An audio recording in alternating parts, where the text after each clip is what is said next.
So yesterday I was in the process of farming for the Bighorn and I had one of the most insane drops I've ever had in the game, which you can see on screen right now. And in the gameplay footage of that video, I did mention the fact that I would be bringing you a legendary build you can use while farming in the summit, which is exactly what I'm going to highlight today. Now as we start this video off, I want to once again remind you, you can get this in the dark zone. However, you got to be lucky enough to get it to drop. The odds are very low, and not only that, once you pick it up, you have to extract with it.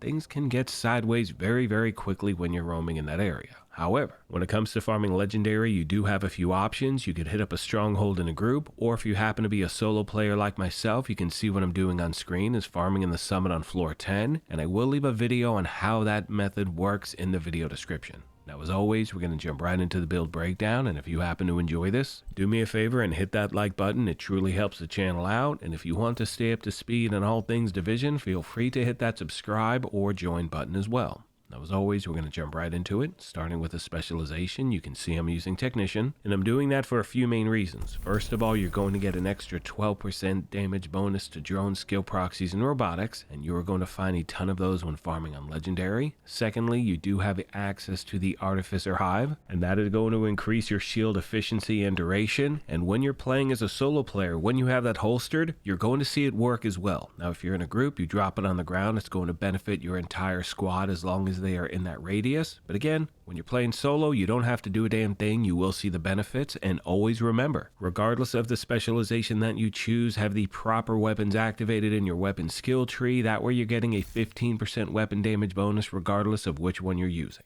Now, my primary for this build is St. Elmo's engine, and it has easily become my favorite weapon in the game. And as I mentioned in a video yesterday, this is a must-have exotic for every single player out there. If you do not have it, I recommend hitting up the summit or countdown, set your targeted loot to assault rifles. Wish you nothing but the best of luck. Now, the reason this is so effective is not only because of its talent, where shooting an enemy is going to give you one stack, and at 100 stacks, the next magazine is filled with shock ammo. But when we look at the mods, you're getting that extra 15% crit hit damage, 30 extra rounds, 10% weapon handling, and 15% crit hit chance as well. And again, even though this was nerfed with Title Update 22, it is still one of the best weapons in the game without a doubt.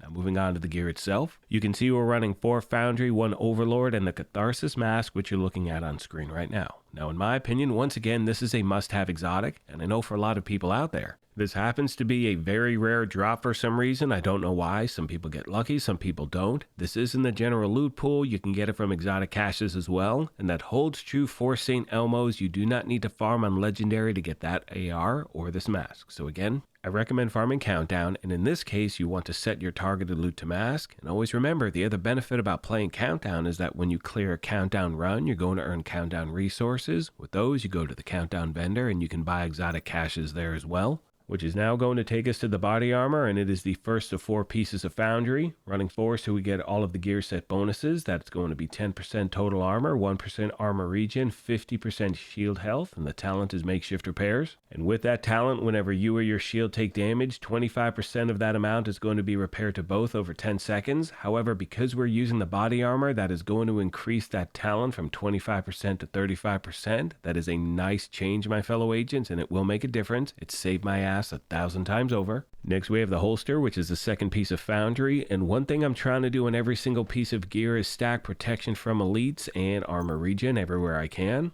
Moving on to the knee pads, it's the one piece of Overlord, and we're using those so we get that middle attribute, 8% damage to targets out of cover. Because remember, you could have a ton of survivability, but if you're not putting out enough damage, it doesn't matter how strong you are, you're not going to take out the other NPCs, so make sure you take that into consideration. We have the gloves, third piece of Foundry. Last but not least, we have the backpack, and because we are using the Foundry bag, that is going to increase the speed of makeshift repairs from 10 seconds to 5 seconds. Again, that is going to help you out time and time again. As far as my skills are concerned, I'm using the Artificer Hive and the Crusader Shield. And as promised, I did want to show you a version without the Catharsis Mask for those of you that may not have it. You can see what I did is I switched my mask to a piece of Foundry, and I'm switching my holster to the Forge holster. This is in the general loot pool. That is going to give you an extra 50% shield health bonus.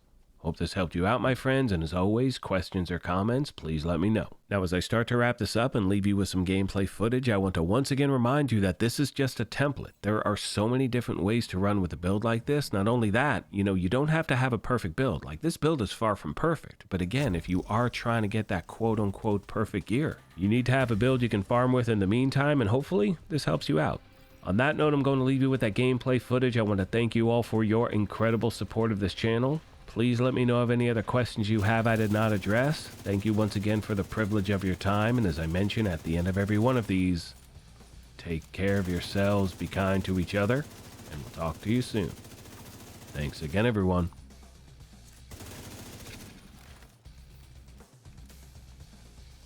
Happy Sunday morning, my fellow agents. This is my favorite floor layout, especially when there are two robo-dogs. And then you have the named enemy. What's up, buddy? My kid just walked in. I don't know. People may be able to hear you. Can you hear him? Let me know in chat if you can hear the kid. I'm trying to do this, man. We got priorities, son. You know gaming. Yeah, I'll get donuts after this. Or you can go walk and get them. I'm telling you right now, if I die, you're grounded. And I can technically do that still, because you're not 18 years old. So. Don't judge me. I can multitask, but not... Hang on. I swear. Kid, you're pushing your luck, dude. Well, you go get them. Go walk and get them, dude. It's like a 20-minute walk. Yes, 20 minutes there, 20 minutes back, 40 minutes total. It's not uphill both ways. Take a deep breath. No way, dude. No, not you. You're good. Oh my gosh, people are going to be pissed, dude. Another Bighorn. That's insane. Okay, so I'm never going to officially... No, you just... Dude, head out. I'll be there in a second. I'll drive you in a second, dude. I'll be right there. Parenting 101. Gaming is a priority. So you are never going to hear me complain ever about exotics not dropping. Ever. Because this has been the craziest week for me. And I think at least I mentioned at the beginning of the video, I had an insane run yesterday. I'll leave a link to that. And as you can see on screen, my targeted loot is Richter and Kaiser because I'm trying to get a different Forge holster, but because the Bighorn is in the legendary loot pool, it can drop on, regardless of what your targeted loot may be. I recommend setting it to assault rifle. It's up to you. Always remember, once you get something you want, mark it as a favorite. That's it for my part. Hope you enjoy the rest, my fellow agents, and I'll see you in the next one. Gotta go get donuts.